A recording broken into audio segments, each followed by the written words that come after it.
God is great అండి. ఇదయ్యే మా అమ్మ నాన్న విషయంలో, నా తమ్ముడి విషయంలో దేవుడు చూపించుంటే ఇంకా బాగుండేది. నేను ఈరోజు అనాథన అయ్యేదని కాదు. అనాథ అంటే అమ్మ నాన్న లేకపోతే అనాథ కాదండి. 100కి 200% చెప్తున్నాను. అమ్మ నాన్న లేకపోతే అనాథలు ఎవ్వరూ కారు.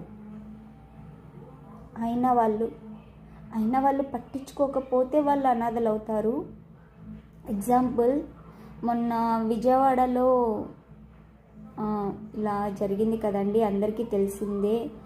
బుడమేర వంతెన పూర్తిగా మునిగిపోయిందని అందరికీ బాధ అనిపించింది. కానీ నా ఒక్కదానికి మాత్రం, కానీ అందరి గురించి కాదండి, నా ఒక్కదాని గురించి, నన్ను బాధ పెట్టిన వాళ్ళకి ఇలా జరిగింది అని హ్యాపీగా ఫీల్ అయ్యాను. చాలా చాలా చాలా హ్యాపీగా ఫీల్ అయ్యాను. ఎస్పెషలీ అందులో మా అమ్మమ్మ.